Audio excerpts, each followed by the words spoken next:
TMJ pain and TMJ problems can be very mysterious, almost like Lyme disease or IBS or chronic fatigue syndrome.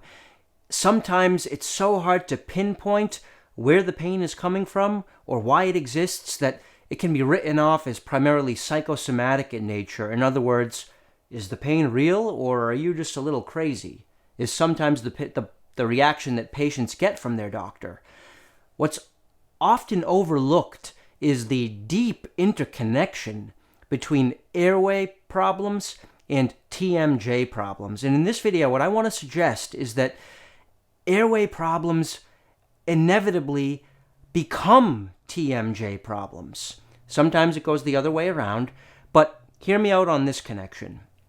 When the airway is small, what does the body do as its primary mechanism to fight that, to counter that, to open up the airway so that you can breathe in your sleep? You clench.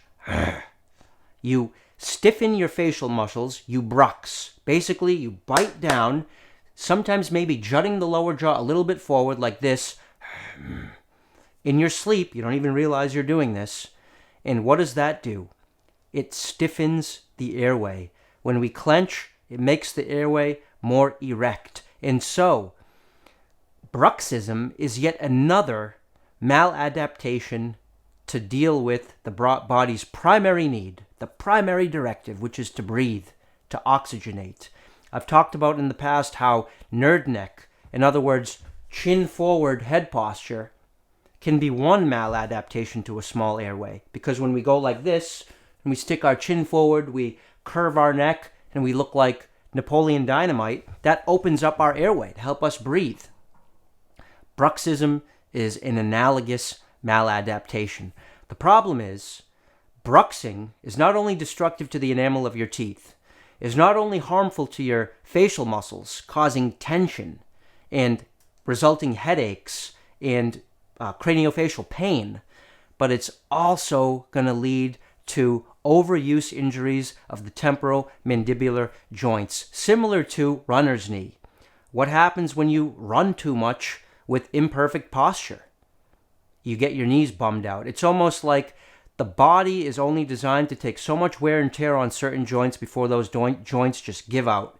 And the TMJs are tiny little joints, ultra sensitive, highly innervated, lots happening in those joints. And bruxing, as a result of a small airway, is a primary culprit for exacerbating those joints. So, if you have mysterious temporomandibular joint pain and you can't really pinpoint malocclusion as a cause of TMJ, although malocclusion can certainly be a cause of TMJ problems, then maybe it's simply that your airway is too small, you're struggling to get enough oxygen, and you're bruxing at night without even knowing it, and activating your temporomandibular joints as you brux. So let's understand the interconnectedness between airway and temporomandibular joint problems, and let's understand that sometimes simply just augmenting the airway can be a solution, or at least a partial solution, to temporomandibular joint pain. Maybe it's not going to heal the joint in and of itself, but what it can do is put an end to the continued overuse of that joint and prevent an exacerbation of an existing temporomandibular joint disorder going forward. Okay? So, hope you all enjoyed that video. By the way, shout out to Ryan Yousefian, Dr. Joseph Yousefian's son, who I did a JawCast with 2 days ago, and he put me on to this idea that TMJ pain and small airway are equivalent.